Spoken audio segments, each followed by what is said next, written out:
नमस्कार पूर्व पक्ष को आपण मानू मु परशुराम दास स्वागत करुच्ची। दर्शक बंधु आम राज्य रे गोटे प्रथा खूब पुराणा आउ समय सहित यह एक परंपरा रे परिणत हो गलानी। आउ से परंपराटा हेउची ब्यूरोक्राट बा बाबू मानकर राजनीति प्रेम।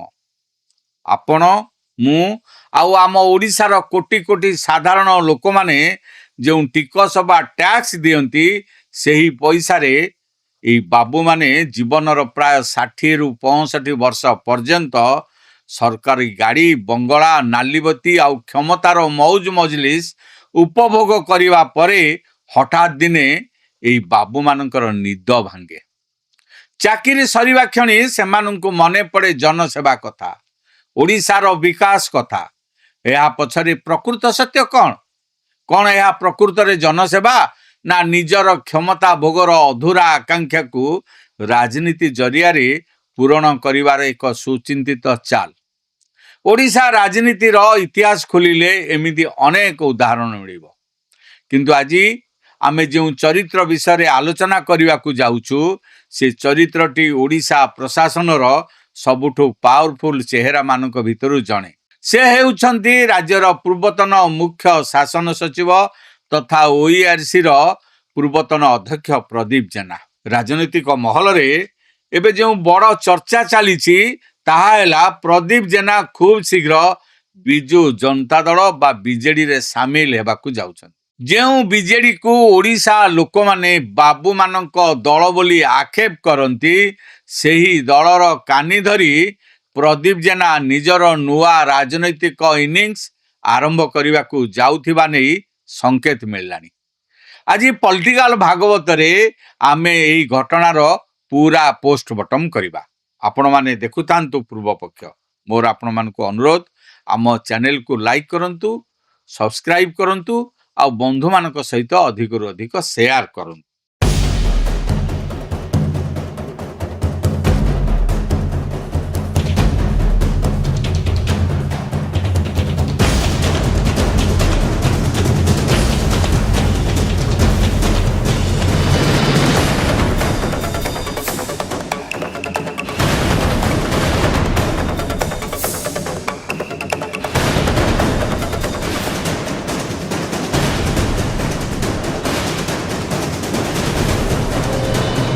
दर्शक बंधु आसंतु एही कहानी रो फ्लैशबैक को जिबा। कथाटी आरंभ हेउची 2023 मसियारू। सेतेबेले ओडिशा शासन गादी रे बीजेडी रो एकछत्र शासन थिला। आउ सेही सरकार रो सर्वे सर्वा थिले भैरव कार्तिकेयन पांड्यान।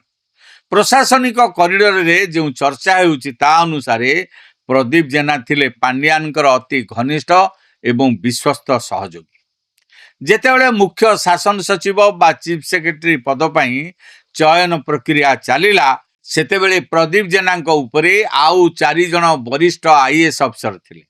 सीनियरिटी अनुसार सेमानकर हक प्रथम थिला, किंतु पावर कॉरिडोर खेल एमिति हैला जे सेही 4 जन वरिष्ठ ऑफिसर को सुपरसीड करी अर्थात पछेरे पके प्रदीप जेना को ओडिशार मुख्य शासन सचिव चेयर रे बसई दिया गला।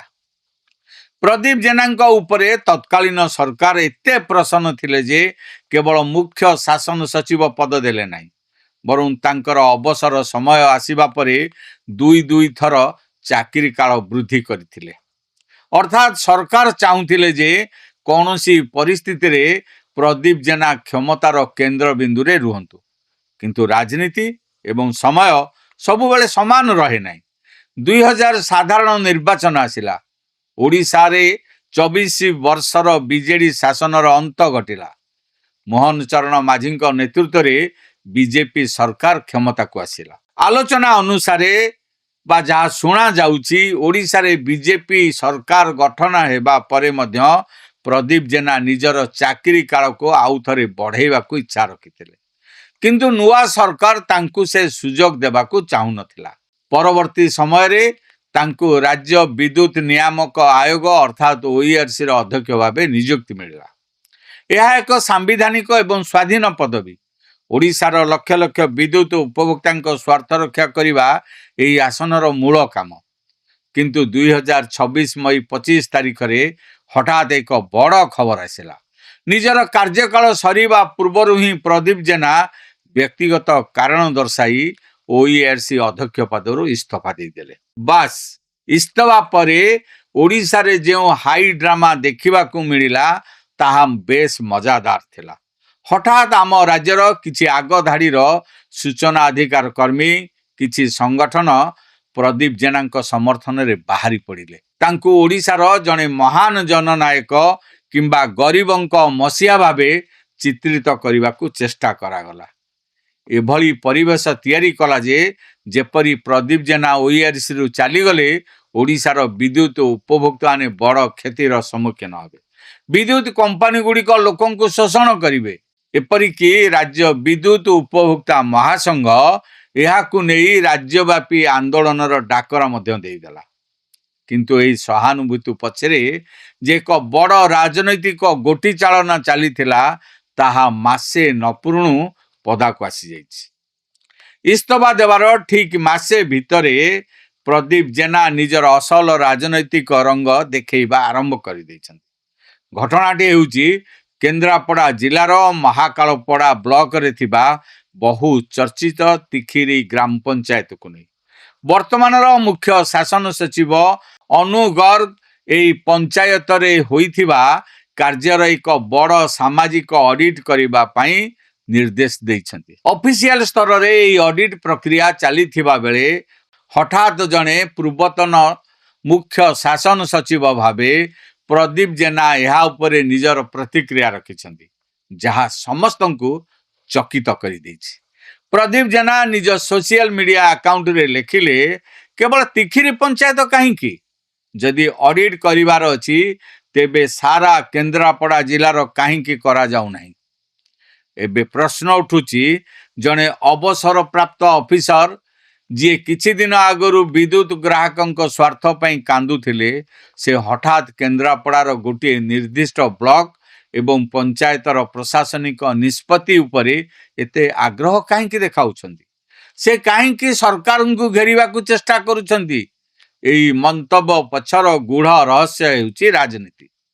କେନ୍ଦ୍ରାପଡ଼ା ହେଉଛି ଓଡ଼ିଶା ରାଜନୀତିର ଏପିକ୍ ସେଣ୍ଟର। ଆଉ ପ୍ରଦୀପ ଜେନାଙ୍କର ଏହି ବ୍ୟାକୁଳତା ସ୍ପଷ୍ଟ ସଂକେତ ଦେଉଛି ଯେ ସେ କେନ୍ଦ୍ରାପଡ଼ା ମାଧ୍ୟମରେ ହିଁ ନିଜ ରାଜନୈତିକ କ୍ୟାରିୟରର ମୂଳଦୁଆ ପକାଇବାକୁ ଚାହୁଁଛନ୍ତି, ଯେଉଁଥିପାଇଁ ସେ ବିଜେଡିର ଶରଣାପନ୍ନ ହେବାକୁ ଯାଉଛନ୍ତି ବୋଲି ଏବେ ଶୁଣାଯାଉଛି।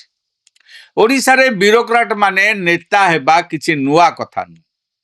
ଆପଣ ଗୋପବନ୍ଧୁ ଦାସଙ୍କ ଠାରୁ ଆରମ୍ଭ କରି ନିକଟ ଅତୀତରେ ଅନେକ IAS IPS ଅଫିସରଙ୍କୁ ଦେଖିଥିବେ, ଯେଉଁମାନେ ଭିନ୍ନ ଭିନ୍ନ ଦଳରୁ ନିର୍ବାଚନ ଲଢ଼ିଛନ୍ତି। କିନ୍ତୁ ପ୍ରଦୀପ ଜେନାଙ୍କ କ୍ଷେତ୍ରରେ କଥାଟି ଟିକେ ଭିନ୍ନ। ସେ ଏମିତି ଏକ ସମୟରେ ବିଜେଡିର କାନି ଧରିବାକୁ ଯାଉଛନ୍ତି ଯେତେବେଳେ ବିଜେଡି ନିଜେ କ୍ଷମତାଚ୍ୟୁତ ହୋଇ ସଂଘର୍ଷ କରୁଛି। ତେବେ ଦର୍ଶକ ବନ୍ଧୁ, ବଡ଼ ପ୍ରଶ୍ନ ଉଠୁଛି, ପ୍ରଦୀପ ଜେନାଙ୍କ ଭଳି ଜଣେ ହେଭିୱେଟ୍ ପୂର୍ବତନ ଶାସନ ସଚିବ ବିଜେଡିକୁ ଗଲେ ଦଳକୁ କ'ଣ ସଞ୍ଜୀବନୀ ମିଳିବ? ନା ଯେଉଁ ବାବୁମାନଙ୍କ ଶାସନ ପାଇଁ ବିଜେଡି 2024ରେ ନିର୍ବାଚନ ହାରିଲା, ପୁଣି ଜଣେ ବାବୁଙ୍କୁ ଦଳରେ ସାମିଲ କରି ବିଜେଡି ସେହି ସମାନ ଭୁଲକୁ ଦୋହରାଇବାକୁ ଯାଉଛି? ଓଡ଼ିଶାର ସାଧାରଣ ଜନତା ଏହି ବ୍ୟୁରୋକ୍ରାଟମାନଙ୍କ ରାଜନୀତିକୁ କେମିତି ଗ୍ରହଣ କରିବେ? ଆପଣଙ୍କର ଏହା ଉପରେ କ'ଣ ମତାମତ? କମେଣ୍ଟ ବକ୍ସରେ ନିଶ୍ଚୟ ଲେଖନ୍ତୁ। ଏଇଠି ଶେଷ କରୁଛି ଆଜିର ପଲିଟିକାଲ ଭାଗବତ। ଭିଡ଼ିଓଟି ଯଦି ଭଲ ଲାଗିଲା ତେବେ ଏହାକୁ ଲାଇକ୍ କରନ୍ତୁ, ବନ୍ଧୁମାନଙ୍କ ସହିତ ଅଧିକରୁ ଅଧିକ ସେୟାର କରନ୍ତୁ। ଆମ ଚ୍ୟାନେଲ ପୂର୍ବ ପକ୍ଷକୁ ସବସ୍କ୍ରାଇବ୍ କରିବାକୁ ଭୁଲନ୍ତୁ ନାହିଁ। ରହୁଛି, ନମସ୍କାର।